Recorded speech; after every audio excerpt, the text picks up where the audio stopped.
அதான் நான் சொன்னேன், அதுக்கு முன்னாடி என்னால் கையை தூக்க முடியாது, எதுவுமே என்னால் பண்ண முடியாது. இங்கே வந்ததுக்கப்புறம் இப்போ ஒரு கண்டினியூவாக 3-4 ஹேர் கட் அவங்க நிறைய டேப்லெட்ஸ் அது இது எல்லாம் சொன்னாங்க. ஸ்டேஜில் வந்து அவங்க சர்ஜரி தான் இதுக்கு தீர்வு அப்படிங்கிற மாதிரி சொல்லிட்டாங்க. இமேஜின் பண்ணி பார்க்க முடியல, ஏதோ நம்மளை பயங்காட்டுற மாதிரியே ஒரு விஷயம்லாம் சொன்னாங்க. ஸோ வந்து ஒரு 10 நாள் நீடில் போட்டேன். ஸோ எனக்கு கொஞ்சம் ரிலாக்ஸ் ஆகிடுச்சு அப்படியே.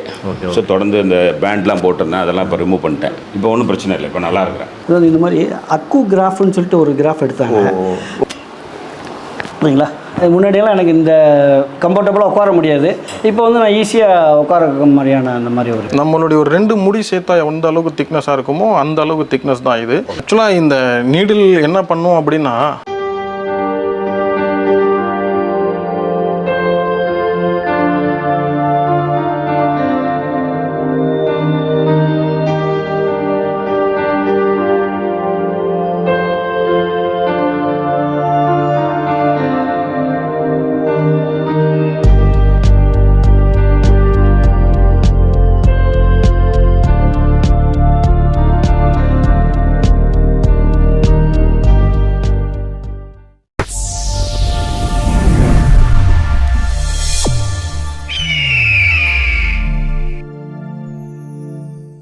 வணக்கம் சார். வணக்கம். எப்படி இருக்கீங்க? நல்லா இருக்கிறேன். Super super super. நீங்கள் எப்படி இருக்கீங்க? சூப்பராக இருக்கேன். போன வாரமே நம்ம ஒரு வீடியோ எடுத்திருந்தோம். ஸோ அதில் நான் கேட்டிருந்தேன், ஸோ உங்கள்கிட்ட எடுத்த ட்ரீட்மெண்ட் எடுத்தவங்ககிட்ட நம்ம பேசலாம். ஸோ ஏன்னா இன்னமும் வந்து நிறைய பேருக்கு இந்த அவேர்னஸ் இல்லை, அக்குபஞ்சர்லாம் என்னன்னு தெரியல, நிறைய பேர் அந்த நீடெல்லாம் பயப்படுறாங்க வேறு. ஸோ இன்னொன்று என்னென்னா, அந்த மெடிக்கல் அந்த டேப்லெட்டில் சரியாகாத இதில் சரியாகுமான்றது நிறைய பேர் கொஸ்டின்ஸும் இருக்குது. ஸோ அதனால தான் நான் கேட்டிருந்தேன் உங்கள்கிட்ட மாதிரி உங்கள்கிட்ட ட்ரீட்மெண்ட் எடுத்துக்கிட்ட நம்ம பேசலாமா கேட்டிருந்தேன். நீங்கள் இன்றைக்கி வர சொல்லியிருந்தீங்க. ஸோ இன்றைக்கி எப்படி நம்ம பேசலாமா? கண்டிப்பாக பேசலாம். செலிப்ரிட்டிஸ்லாம் கூட வராங்க, நீங்கள் அவங்கக்கிட்ட பார்த்து நேராகவே நீங்கள் கேட்கலாம். அவங்க கண்டிப்பாக வந்திருக்கிறாங்க, நீங்கள் கேளுங்க அவங்கக்கிட்டேயே. நம்ம எதுவுமே நீங்கள் அப்படி பேசுங்க இப்படி பேசுங்க நம்ம எதுவுமே சொல்லலை. அவங்கக்கிட்ட நீங்களே கொஸ்டின் கேளுங்க, அவங்க என்ன சொல்கிறாங்களோ அது நீங்கள் எடுத்து போடுங்க. ஏன்னா இதில் நம்ம வந்து பிஸ்னஸ் பண்ணலை, நம்ம வந்து மெடிக்கல் அப்படின்னாலே வந்து நம்ம சர்வீஸ் தான் பண்ணுறது. அதுவும் இல்லாமல் நம்ம மாத்திரை மருந்துலாம் கொடுக்காம நேச்சுரலாக வந்து நம்ம ஹீல் பண்ணுறோம். அப்படி இருக்கும்போது இதில் எந்த விதமான ஒளிவு மறைவு இல்லை. அதனால் நீங்களே வந்து அவங்ககிட்ட கேட்டு தெரிஞ்சுக்கலாம். ஸோ என்னென்ன ட்ரீட்மெண்ட்டுக்காகலாம் அவங்க வந்திருக்காங்க? அவங்க மல்டிபிள் இஷ்யூஸ் இருந்திருக்கு. ஒருத்தருக்கு பார்த்தீங்க அப்படின்னா சர்விகல் ஸ்பாண்டிலிசஸ் இருந்தது. இன்னொருத்தருக்கு பார்த்தீங்க அப்படின்னாக்கா அவர் வந்து பார்பர், அவருக்கு வந்து நின்றுட்டு இந்த ஹேர் கட் பண்ணுறதுனால ஷோல்டர் பெயின், கை பெயின்லாம் ரொம்ப இருந்தது. இதுக்காக அவர் எங்கெங்கேயோ போனார், சரிப்பட்டு வரலன்ட்டு யாரோ சொன்னாங்க அப்படின்ட்டு இங்கே வந்தார். அது மாதிரி ஒரு செலிப்ரிட்டின்னு சொல்லி சொன்னேன், அவருக்கு வந்து இந்த பேக் பெயின்லாம் இருந்தது, நீ பெயினும் இருந்தது. அதெல்லாம் நம்ம ரெக்கவர் பண்ணோம். பை காட் கிரேஸ் நல்லா ஆகிட்டாங்க. அவங்க சொன்னது என்னென்னா, நல்லா ஆச்சுன்னா நாங்களே கண்டிப்பாக சொல்கிறோம் சார்ன்னு சொன்னாங்க. நீங்களும் அதுக்கேற்ற மாதிரி கேட்டிருந்தீங்க. இன்றைக்கி அதுக்கான சான்சஸ் கிடச்சிது, வந்திருக்கிறாங்க. நீங்களே தாராளமாக கேட்டு தெரிஞ்சுக்கிங்க. ஓகே. ஸோ ஓகே ஃப்ரெண்ட்ஸ், நீங்கள் நிறைய பேர் பார்த்துட்டு இருப்பீங்க, உங்களுக்கு நிறைய டவுட் இருக்கும். ஸோ நம்ம வந்து டாக்டர்கிட்ட பேசுகிறத விட ஸோ இங்கே ட்ரீட்மெண்ட் எடுத்தவங்ககிட்ட நம்ம டேரெக்டாகவே நம்ம பேசலாம். ஸோ பேசிடலாமா? வாங்க.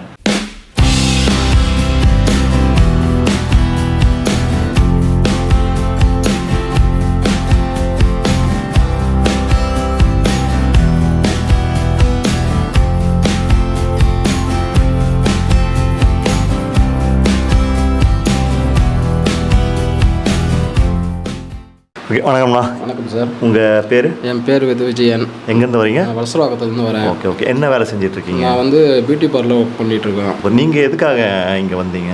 என்ன ப்ராப்ளம் ஃபேஸ் பண்ணீங்க? ஆக்சுவலாக நாங்கள் ஒரு நாளைக்கு வந்து 10 to 12 hours வந்து ஸ்டாண்டிங்கில் நிற்போம். Okay okay. அது சலூன்ஸில் கட் பண்ணுறது. அப்போ வந்து எனக்கு இந்த ஷோல்டர் இந்த ஜாயிண்டெல்லாம் பெயின் வரும். அது பெயின் வர்றப்ப நான் நிறைய ஹாஸ்பிட்டல்ஸ்லாம் போனேன், தேஞ்சிடுச்சு. ஸோ வெளியிலே நிறையா ட்ரை பண்ணி போய் பண்ணோம்.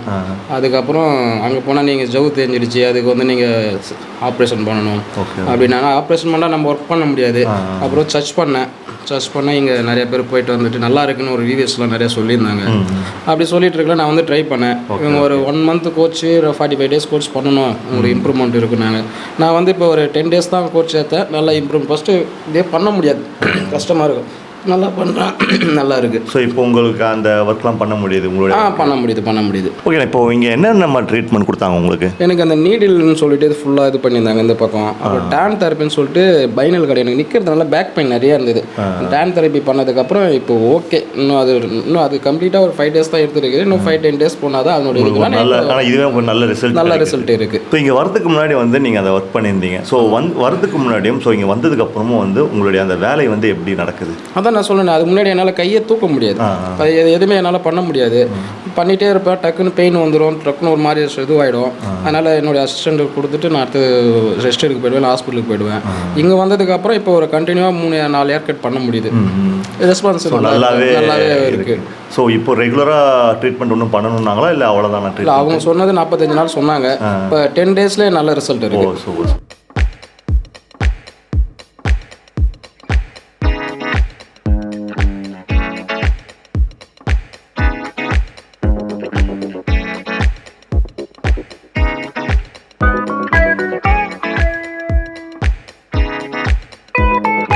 வணக்கம் சார். வணக்கம். ஓகே, உங்கள் பேர் எங்கேருந்து வரீங்க சார்? வேலாயுதம், தசரதபுரத்துலேருந்து வரேன். Okay sir. Okay sir. உங்களுக்கு என்ன ப்ராப்ளம்? நீங்கள் எதுக்காக இங்கே வந்தீங்க? எனக்கு வந்து இந்த கழுத்து வலி சார், ஸ்பாண்டிலைட்ஸ் இதுன்னு சொல்லுவாங்க இல்லையா? ஆமாம். கழுத்து திருப்ப முடியாமல் ரொம்ப ப்ராப்ளமாக இருந்தது. Okay sir. உங்கள் ஏஜ் என்ன? ஏஜ் 65 ஆகுது எனக்கு. Okay okay. ஸோ இந்த ப்ராப்ளத்துக்கு நீங்கள் வெளில போய் செக் பண்ணீங்களா? நிறைய பார்த்துட்டோம் ட்ரீட்மெண்ட்டு. ஸோ அலோபதியில் தானே இப்போ நம்ம பாப்புலராக இருக்குது. அதிலே தான் அந்த ரூட்லேயே தான் போயிட்டே இருந்தோம். அவங்க நிறைய டேப்லெட்ஸ் அது இது எல்லாம் சொன்னாங்க. எல்லாமே பண்ணோம். ஒரு ஸ்டேஜில் வந்து அவங்க சர்ஜரி தான் இதுக்கு தீர்வு அப்படிங்கிற மாதிரி சொல்லிட்டாங்க. ஆனால் நீங்கள் சர்ஜரி பண்ண போகலை, பயந்துட்டு போகலை. Okay okay. பட் இங்கே எப்படி வந்தீங்க நீங்கள்? இங்கே எனக்கு 2 பேர் ரெஃபர் பண்ணாங்க. ஓகே. ஸோ வந்து ஒரு 10 நாள் நீடில் போட்டேன். ஸோ எனக்கு கொஞ்சம் ரிலாக்ஸ் ஆகிடுச்சு அப்படியே. ஸோ தொடர்ந்து இந்த பேண்ட்லாம் போட்டிருந்தேன், அதெல்லாம் இப்போ ரிமூவ் பண்ணிட்டேன். எதுவும் பிரச்சனை இல்லை. அப்படி எனக்கு வந்து இந்த தண்ணி இப்படி குடிக்கணுன்னா கூட ரொம்ப இப்படி குனிஞ்சிக்கிட்டே இந்த மாதிரியான ஒரு இப்படிலாம் ரொட்டேட் பண்ண முடியாது. இப்போ ஒன்றும் பிரச்சனை இல்லை, இப்போ நல்லா இருக்கிறேன். ஸோ நல்ல இம்ப்ரூவ்மெண்ட் இருக்குது. Very good. ரொம்ப இன்னும் எவ்வளோ நாள் ட்ரீட்மெண்ட் எடுக்குன்னு சொல்லியிருக்காங்க? இன்னொரு 10 days எடுத்துகிட்டா போதும் அப்படின்னு சொன்னாங்க. ஒன்றும் பிரச்சனை இல்லை, நல்லா ஆகிடும் அப்படின்னாங்க. அப்புறம் ரெகுலராக வந்து செக்கப் வந்துக்கலாம், வேணா பண்ணிக்கலாம். அது வந்து போனஸ் அடிஷ்னலாக பண்ணுறது. இப்போ வந்து ஒன்றும் பிரச்சனை இல்லை. பட் நீங்கள் அந்த ஸ்கேனிங் ரிப்போர்ட்டில் அதுக்கான இது இருந்ததா ரிசல்ட்டு? அவங்க நிறைய சொன்னாங்க சார். அதெல்லாம் எனக்கு வந்து இமேஜின் பண்ணி பார்க்க முடியல. ஏதோ நம்மளை பயங்காட்டுற மாதிரியே ஒரு விஷயம்லாம் சொன்னாங்க. எல்லாம் நடக்காது அப்படின்ற மாதிரியே சொன்னாங்க. ஸோ அந்தளவுக்குலாம் இல்லை, ரொம்ப ஈஸியாக க்யூர் ஆகிடுச்சு. Okay sir. இங்கே நீங்கள் வந்தபோது ஏதாவது டெஸ்ட் எடுத்தாங்களா? இங்கே எடுத்தாங்க சார். அவங்க நாடிலாம் பார்த்தாங்க. ஏதோ அவங்களுடைய மெத்தடில் ஏதோ ஒரு டெஸ்ட் எடுத்து பண்ணினாங்க. பட் பெரிய இந்த எக்ஸ்ரே இசிசி அந்த மாதிரியான ஒரு ப்ராசஸ்லாம் இல்லை, ரொம்ப சிம்பிளாக தான் இருந்தது. இப்போ அவங்க வந்து பேசிக்கலாக அந்த செக்கப் பண்ணிவிட்டு எனக்கு அதிலேருந்தே அவங்க ட்ரீட்மெண்ட் கொடுக்க ஆரம்பிச்சிட்டாங்க. ஸோ நம்ம சொன்னதை விட அவங்களா வந்து கரெக்டாக என்ன நமக்கு பிரச்சனை அப்படிங்கிறத அவங்கள ஐடென்டிஃபை பண்ணிவிட்டு நமக்கு ட்ரீட்மெண்ட் கொடுக்க ஆரம்பிச்சிட்டாங்க. பட் இந்த எனக்கு இந்த ஸ்பைனல் கார்டு இதெல்லாம் கொஞ்சம் பிரச்சனை இருந்தது. ஸோ இது ஏக்பேட்டர் அப்படின்னு நினச்சிட்டு இருந்தேன். பட் அவங்க அதுக்கும் சேர்த்து ட்ரீட்மெண்ட் கொடுத்துட்டாங்க. நான் கேட்காமலே அந்த ட்ரீட்மெண்ட் பண்ணாங்க. இப்போ பரவாயில்ல, இப்போ ரொம்ப ரொம்ப நல்ல வெரி குட், நல்ல ஃபீல் பண்ணுறேன். ஒன்றும் ரொம்ப ஈஸியாக இருக்குது எனக்கு, கஷ்டம் இல்லாமல், நல்ல பிரச்சனை இல்லை. நமக்கு வந்து ரொம்ப பெருசாக பயங்காட்டாமல் பயமுறுத்தாமல் ரொம்ப கஷ்டம் கொடுக்காம அந்த எக்ஸ்ரே ஸ்கேன் அந்த மாதிரியான ஒரு பெரிய ஆப்ரேஷன் சர்ஜரி அதெல்லாம் ஒன்றும் இல்லை. எந்த ஒரு பத்தியும் அந்த மாதிரி ஃபாஸ்டிங் இருக்கிறது அப்படி இப்படியான அந்த ஒரு பிரச்சனைலாம் இல்லை. ரொம்ப வந்து கேஷுவலான ஒரு ட்ரீட்மெண்ட். ஆனால் அதுக்கே நல்ல ரிசல்ட் இருக்குது சார். பயம் இல்லாமல் இருக்குது, தைரியமாக இருக்குது. ஸோ எந்த நோய்க்கும் ஒரு தீவு இருக்குது அப்படிங்கிறது தெரியுது. இல்லைன்னா நம்ம என்னவோ நினச்சி பயந்துட்டு இருந்தோம். ஸோ இந்த மாற்று முறை அப்படிங்கிறது ஒரு நல்ல விஷயம், நம்ம கொஞ்சம் வரவேற்க வேண்டிய விஷயம். அடுத்தது பார்த்திங்கன்னா சார், இப்போ நமக்கு இந்த வலி இருந்த நேரத்தில் நம்ம நிறைய நமக்கு வந்து டாக்டர்ஸு பெயின் கில்லர்லாம் ரெஃபர் பண்ணாங்க. பட் அதனால் வந்து என்னென்னா நிறைய சைடு எஃபெக்ட்ஸ் நமக்கே தெரிஞ்சுது. ஸோ இந்த கண் எரிச்சல், இந்த நெஞ்சில் ஒரு மாதிரியான ஒரு ஒபிசிட்டி மாதிரியான ஒரு பிரச்சனை, இந்த மாதிரி உடம்பு ஹீட் ஆகுறதெல்லாம் நான் வந்து ஃபீல் பண்ணேன். சரி, வேறு வழியிலேயே பண்ணித்தானே ஆகணும், ஏன்னா பெயின் கில்லர் எடுக்கக்கூடாது, அது வந்து ஸ்டீராய்டு அப்படிங்கிற ஒரு விஷயம்லாம் இருக்குங்க, நமக்கு பேசிக்காக தெரியும். தெரிஞ்சாலும் வேறு வழி இல்லை, இந்த ட்ரீட்மெண்ட்டுக்காக அதை பண்ணோம். அப்போ தான் அந்த பெயின் கொஞ்சம் கம்மியாகும். அதை விட இது பெட்டர் அப்படின்னு நினச்சோம்.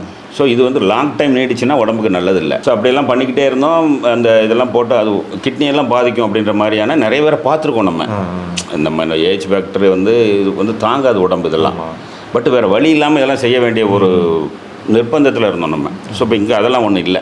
டேப்லெட் அது ஸோ இங்கே வரும்போது நீங்கள் அந்த டேப்லெட் அவங்களே வேண்டான்ட்டாங்க, எதுவுமே வேண்டாம், நீங்கள் எதுவுமே பண்ண வேண்டாம். ஒன்ஸ் வந்தீங்கன்னா ஒரு 10 நிமிஷம், அரை மணி நேரம், ஒரு ½ அன் ஹவர் மிஞ்சி பண்ணாமல் அவ்வளோதான். ஒரு நீடிலே உங்கள் விஷயம்லாம் முடியுது. நீங்கள் வந்து அதுவே ஆட்டோமேட்டிக்காக உடம்பு நம்மளை அந்த க்யூர் பண்ணிக்கும். பிரபஞ்சத்தில் நமக்கு கிடைக்கிது இந்த மெட்டபாலிசம், நம்ம உடம்பு அப்படி தான் இருக்குது. ஸோ அனிமல்ஸுக்கெலாம் அடிபட்டுச்சுன்னா யார் போய் ட்ரீட்மெண்ட் பண்ணுறாங்க? 4 நாள் நாயெல்லாம் அடிபட்டால் நொண்டி நடக்குது, 5ஆவது நாள் அதுவே இந்த காலை சேர்த்து வச்சுட்டு ஓடி போயிருது இல்லையா? ஸோ நமக்கு பயம், நம்மளை பயமுறுத்தி அது மெடிக்கல் ஃபீல்டில் நம்ம குறை சொல்லக்கூடாது. ஸோ அந்த மாதிரியான ஒரு ப்ரோட்டோக்காலில் வந்துட்டோம் நம்ம. கண்டிப்பாக. ஸோ இப்போ அந்த பிரச்சனைலாம் ஒன்றும் இல்லை. ஒரு ஈஸியாக நமக்கு க்யூர் ஆகுது எல்லா விஷயமும். இப்போ அதுக்கப்புறம் அந்த பெயின் கில்லர்லாம் நான் எடுத்துக்கிறது இல்லை. எந்த டேப்லெட்டுமே, வைட்டமின் கூட எடுக்கிறதில்ல. ஸோ எல்லாமே நம்ம உடம்புல இருக்குது, பிரபஞ்சம் நமக்கு கொடுக்குது. ஸோ என்ன செய்கிறது, எல்லாருமே வந்து இந்த மாதிரி பெயின் கில்லர் போடுறது அப்படிங்கிறது ஒரு நல்ல விஷயம் இல்லை. இதன் மூலமாக எல்லாருக்குமே நான் தெரிவிச்சுக்கிறேன். அதுதான் ஒரு தீர்வு அப்படிங்கிறதெல்லாம் இல்லை. அது பண்ணுறதுனால நம்ம வந்து தலைவலி போயிட்டு கால்வலி வாங்கி வச்சுக்கிற மாதிரி தான். தலைவலிக்காக ஒரு இதை பண்ணிக்கிற விஷயத்த அது வேற ஒரு ரூபத்தில் நமக்கு சைடு எஃபெக்ட் கொடுக்குது. கண்டிப்பாக.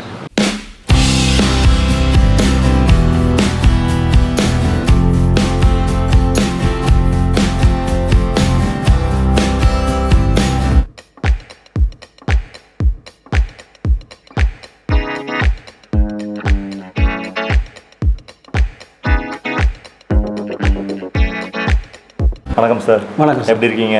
நல்லா இருக்கேன் சார். இப்போ உங்கள் பேர்? என் பேர் வந்து அகத்தியன் சார். ஓகே, எங்கேருந்து வரீங்க?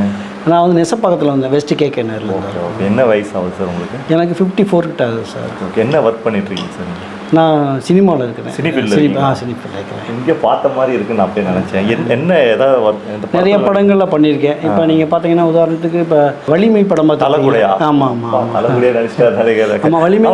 அந்த சீனில் அந்த போலீஸ் சீன்லாம் வருவீங்களா? அந்த அதில் வந்து வலிமையில் வந்து பார்த்தீங்கன்னா அஜித் சார் கூட ஃபுல்லாகவே ட்ராவல் பண்ணியிருப்பேன். கந்தசாமின்னு ஒரு போலீஸ் கேரக்டர், அது ஃபுல்லாக சார் கூடயே ஃபுல்லாக ட்ராவல் பண்ணியிருப்பேன். அந்த வாய்ப்பு எப்படின்னு கேட்டிங்கன்னா ராட்சசியில் ஜோதிகா மேம் கூட வந்து அட்டெண்டரா பண்ணியிருந்தேன், படம் ஃபுல்லாக பண்ணியிருப்பேன். அதை வச்சு அந்த வலிமையில் வாய்ப்பு வச்சு அதுக்கப்புறம் பார்த்தீங்கன்னா டானாக்காரன் ஒரு படம் பண்ணியிருப்பேன். டானாக்காரன் போலீஸ் ட்ரைனிங்கில் டார்ச்சர் தாங்காமல் பாத்ரூமில் சூசைட் பண்ணுற மாதிரி ஒரு கேரக்ட் பண்ணிப்பேன். Okay, super sir, super. நல்லா சூப்பராக பண்ணிட்டு இருக்கீங்க. இப்போ உள்ள படங்கள் 10-30 படங்கள்கிட்ட பண்ணிட்டு இருக்கேன் சார். இப்போ என்ன படம் பண்ணிட்டு இருக்கீங்க? இப்போ வந்து வாவாத்தியான்னு ஒரு படம் பண்ணிட்டு கார்த்தி சார் கூட பண்ணிட்டு இருக்கேன். அதுக்கப்புறம் சசிகுமார் சாரோட ஃப்ரீடம் ஒன்று பண்ணிட்டு இருக்கேன். இப்போ இங்கே என்ன ப்ராப்ளத்துக்கு சார் நீங்கள் வந்தீங்க? சார் இப்போ இங்கே வந்து என்ன பிரச்சனைன்னு கேட்டிங்கன்னா, எனக்கு நான் ஷூட்டிங்கில் இருக்கிறதுனால கொஞ்சம் ரொம்ப நேரம் நின்றுக்கிட்டே இருக்கிற மாதிரி இருக்கும். ஆமாம், கொஞ்சம் அப்படியே கொஞ்சம் பேக் பெயின்லாம் கொஞ்சம் நிறையா இருந்தது. அது நிறையா படி ஏற முடியாது, கீழே சமங்கள் போட்டு உட்கார முடியாது, அந்த மாதிரிலாம் கொஞ்சம் பிரச்சனைலாம் இருந்தது. வெளியில் ஏதாவது பார்த்தீங்க? நம்ம வெளியில் ப்ரைவேட் ஹாஸ்பிட்டல்லாம் பண்ணேன். கொஞ்சம் காஸ்ட்லியாக இருந்தது. அதுக்கப்புறமா அவங்க என்ன பண்ணாங்கன்னா, ஆப்ரேஷன் பண்ணணும், எலும்பு தேய்மானமாக இருக்குது, அந்த அளவுக்குலாம் எக்ஸ்ரே எடுத்து அந்த மாதிரிலாம் கொஞ்சம் இது பண்ணிட்டு இருந்தாங்க. சரி, நம்ம இப்போயே உடனே ஆப்ரேஷன் பண்ண வேணாமே, கொஞ்சம் வெயிட் பண்ணுவோம்னு சொல்லிட்டு கொஞ்சம் பெயின் கில்லர். ஆமாம், அதனால் நம்ம ஆப்ரேஷன் பண்ண வேணாமே, கொஞ்ச நாள் கழித்து பண்ணிக்கிறோன்ட்டு பெயின் கில்லர் எடுத்துக்கிட்டு இருந்தேன். அப்போ இந்த ப்ராப்ளம் இருக்குன்னு நண்பர் ஒருத்தர், ப்ரொடக்ஷன் மேனேஜர் ஒருத்தர் பேசிக்கிட்டு இருந்தேன்.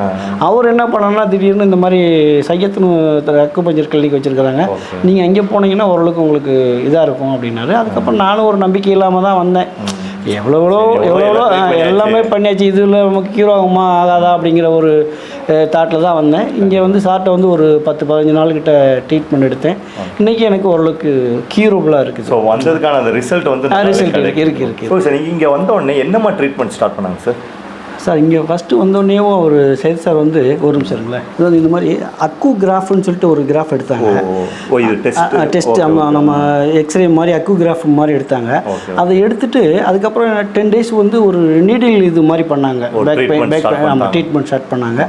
அதுக்கப்புறம் என்ன பண்ணாங்கன்னா, ஒரு ஸ்பைனல் கார்டை வந்து செக் பண்ணிவிட்டு அந்த ஏதோ மிஸ் அலைன்மெண்ட் இருக்கிற மாதிரி சொல்லிவிட்டு அதுக்கப்புறம் டான் தெரப்பின்னு ஒரு தெரப்பி இப்போ எடுத்துகிட்டு இருக்கிறாங்க சார்.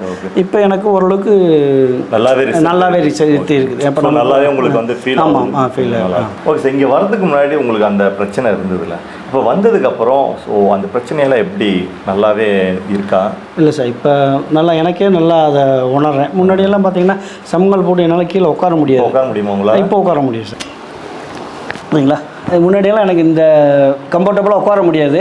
இப்போ வந்து நான் ஈஸியாக உட்கார மாதிரியான அந்த மாதிரி ஒரு, அதே மாதிரி படியிலையும் முன்னாடியெல்லாம் கொஞ்சம் ஸ்பீடாக நடக்க முடியாது, கொஞ்சம் திணறி நடப்பேன், எல்லாருமே கிண்டல் பண்ணுற மாதிரியான இருக்கும்.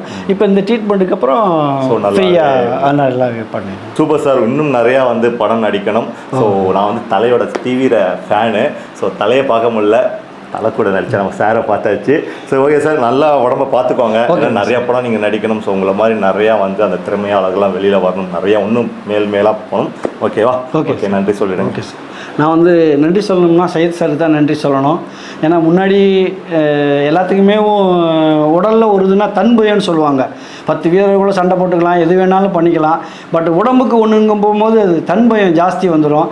ஆனால் எனக்கு இப்போ இங்கே வந்ததுக்கப்புறம் அந்த தன்பயமே போயிடுச்சு. சரி, நம்மளால் இதை க்யூர் பண்ணி நம்ம வந்துட்டோம் அப்படிங்கிற ஒரு இது. நான் நன்றி சொல்லணும்னா சையத் சார் தான் நன்றி சொல்லணும். ரொம்ப நன்றி சார். இன்றைக்கி நான் நல்லாத காரணமே சையத் சார் தான். வணக்கம். ஓகே சார், இப்போ நீங்கள் எல்லாருக்கும் பார்த்தீங்கன்னா வந்து அந்த நீடல் வந்து இன்ஜெக்ட் பண்ணுறீங்க. ஸோ இது எப்படி, இது வலிக்குமா, இல்லை நிறைய பேர் வந்து பயப்படுறாங்க வேறு? ஸோ இதை பற்றி கொஞ்சம் சொல்லுங்களேன். ஆக்சுவலாக மக்களுக்கு இன்னும் எவ்வளோ தான் அவேர்னஸ் நம்ம கொடுத்தாலும் மக்கள் வந்து இந்த நீடில் வந்து ரொம்ப பயப்படுறாங்க. ஆக்சுவலாக இது பெரிய ஒன்றும் கம்பசூஸ்தரம்லாம் இல்லை. நம்மளுடைய ஒரு 2 முடி சேர்த்தா எந்த அளவுக்கு திக்னஸாக இருக்குமோ அந்த அளவுக்கு திக்னஸ் தான் இது. இது மேலே பார்த்தீங்க அப்படின்னா இது வந்து சில்வர் வைண்டிங், இந்த மாதிரி வந்து காப்பர் வைண்டிங் நீடில்லாம் கூட இருக்குது, பிளாஸ்டிக் நீடில் கூட இருக்குது. பட் நம்ம மேக்ஸிமம் யூஸ் பண்ணுறது இந்த மாதிரி சில்வர் வைண்டிங்கும் காப்பர் வைண்டிங் தான் யூஸ் பண்ணுறோம். ஓகே சார், இப்போ நிறைய பேர் இந்த நீடிலால நல்லாச்சு அப்படி என்ன தான் இருக்குது, இதனால எப்படி ரெக்கவரி ஆகிறாங்க? ஆக்சுவலாக இந்த நீடில் என்ன பண்ணும் அப்படின்னா, நம்மளுக்கு டிவியில் முன்னாடியெல்லாம் பார்த்தீங்கன்னா அலுமினியம் இது இருக்கும், ஆண்டனா இருக்கும். ஸோ அதே மாதிரி தான் இந்த நீடிலும் வந்து ஆண்டனா மாதிரி ஒர்க் பண்ணுது. ஸோ இதில் வந்து எதுவும் மருந்துலாம் நம்ம வந்து ஏற்றலை, ஆண்டனாவாக ஒர்க் பண்ணுது ஜஸ்ட்டு. இது ஆண்டனா சிக்னல் எப்படி ரிசீவ் பண்ணுதோ அதே மாதிரி வந்து காஸ்மிக் எனர்ஜியை வந்து இது ரிசீவ் பண்ணி நம்ம உடம்புல இது வந்து செலுத்துது. ஸோ இதனால என்ன நடக்குதுன்னா உள்ளுக்குள்ளேயே ஒரு கெமிக்கல் ரியாக்ஷன்ஸ் நடக்கும். ஸோ நம்ம தேர்ந்தெடுத்த அந்த புள்ளிகளில், அக்குபஞ்சர் புள்ளிகளில் நம்ம நீடில் பண்ணும்போது காஸ்மிக் எனர்ஜி ரிசீவ் பண்ணி உள்ளே செலுத்தும் போது நமக்கு உள்ளுக்குள்ளேயே ஒரு கெமிக்கல் ரியாக்ஷன்ஸ் நடக்கும். காஸ்மிக் எனர்ஜி ரிசீவ் பண்ணுறது அப்படின்னா அண்டத்தில் உள்ளது பிண்டத்தில், பிண்டத்தில் உள்ளது அண்டத்தில் சொல்லுவோம். அதாவது வெளியில் என்ன இருக்குதோ அந்த பஞ்சபூத தன்மையில் அதே மாதிரி தான் நம்ம உடம்புலையும் அந்த பஞ்சபூத தன்மை இருக்குது. அதுதான் முன்னோர்கள் என்ன சொன்னாங்கன்னா, சித்தர்கள் அண்டத்தில் உள்ளது பிண்டத்தில், பிண்டத்தில் உள்ளது அண்டத்தில்னு சொன்னாங்க. ஸோ அந்த மாதிரி நீடில் நம்ம இன்சர்ட் பண்ணும்போது பார்த்திங்கன்னா அந்த காஸ்மிக் எனர்ஜி ரிசீவ் ஆகும்போது நமக்கு நிறைய சேஞ்சஸ்லாம் நமக்கு நடக்குது. ஸோ ஓகே ஃப்ரெண்ட்ஸ், நம்ம வந்து எல்லாருமே வந்து கொஸ்டின்ஸ் கேட்டோம். ஸோ எல்லாருமே வந்து அந்த மூஞ்சில் ஒரு புன்னகை இருந்தது. ஸோ ரொம்ப நாள் கழித்து வந்து நம்ம ட்ரீட்மெண்ட் எடுத்து வெளியில் ட்ரீட்மெண்ட் எடுத்து சரியாகாது, இங்கே வந்து அந்த ட்ரீட்மெண்ட் எடுத்த அந்த ஒரு மகிழ்ச்சியை வந்து அவங்க பார்க்க முடியுது. நீங்களும் நிறையா பார்த்துருப்பீங்க எல்லாரும் பேசுனதை. ஸோ நானும் வந்து எனக்கு அது பெரிய விஷயமா தெரியல, ஏன்னா என்னுடைய இதுவே வந்து நான் நீ பெயின்காக தான் இங்கே வந்தேன். ஸோ ஃபஸ்ட் வீடியோ நீங்கள் பார்க்கலாம் பார்த்துருப்பீங்க. ஃபஸ்ட்டு ஒரு 1 இயர் இருக்குமா, 1 இயருக்கு மேலே நம்ம எடுத்தது. ஸோ அப்போ நீ பெயின்காக தான் வந்தேன். ஸோ அது நல்லா க்யூர் ஆச்சு. அதெல்லாம் எனக்கு இது பெரிய விஷயமா தெரியல, ஏன்னா எனக்கே வந்து நான் பார்க்குறேன். ஸோ நீங்கள் பார்க்கும்போது இது உங்களுக்கு தெரிஞ்சிருக்கும் எப்படின்றது. ஸோ இன்னமும் நம்ம பேசலாம். ஸோ நீங்கள் என்ன சொல்ல விரும்புறீங்க மக்களுக்கு? நம்ம தொடர்ந்து ஒரே விஷயந்தான் சொல்கிறோம். தேவையில்லாமல் வந்து நம்ம மாத்திரை அப்படின்ட்டு போக வேண்டாம். ஏன்னா ஆண்டவன் படைத்த இந்த உடம்பு வந்து சின்னதாக எதாவது அடிபட்டால் கூட ஆட்டோமேட்டிக் அதுவே ஹீல் ஆகிடும். சார் சொன்னார், நீங்கள் கேட்டிருப்பீங்க, நாய் கூட அடிபட்டது அப்படின்னா ஆட்டோமேட்டிக் அதுவே நொண்டி நடந்து போது ஒரு 10-15 நாளுக்கு அப்புறம் அதுவே சரியாயிடுதுன்ட்டு. அதே மாதிரி சின்ன வயசில் நமக்கு கூட எதாவது அடிபடும் போது பார்த்திங்கன்னா அந்த புண்ணுலாம் பார்த்திங்கன்னா நம்ம மண் போடுவோம் விளையாடும் போதெல்லாம். ஏதாச்சும் சும்மா இந்த பழைய மாத்திரைங்கள்லாம் அரைச்சி அதில் வைப்போம், ஆட்டோமேட்டிக்காக. ஆமாம், ஆயில் வைப்போம், ஆட்டோமேட்டிக்காக ஹீல் ஆகிடும். ஸோ அது மாதிரி நம்ம உடம்பு அதுவே ஹீல் ஆகும். அதுக்கு கொஞ்சம் நம்ம டைம் கொடுக்கணும். அதுக்காக நம்ம வந்து அந்த உடம்பை அதிகமாக போட்டு வருத்த வேண்டிய அவசியமே இல்லை. மக்களுக்கு இன்னும் என்னன்னா, இன்னும் அவேர்னஸ் பத்தலைன்றது தான் என்னுடைய ஆதங்கமே. எதுவாக இருந்தாலும் சின்ன விஷயமா ஏதாவது இருக்குது அப்படின்னா உடம்பு வந்து நம்மக்கிட்ட பேசுது அப்படின்றத வந்து நம்ம முதல்ல உணர்ந்துக்கணும். இப்போ வலி வருது அப்படின்னா சும்மா எல்லாம் வரல. ஒரு இடத்துல வலிக்குது, இப்போ தலை வலிக்குது, இல்லை கழுத்து வலிக்குது, கை வலிக்குது அப்படின்னா சும்மாலாம் வலிக்காது. அங்கே உள்ளுக்குள்ளே ஏதோ வந்து பாட்டு டிஸ்டர்ப் ஆகிருக்கு.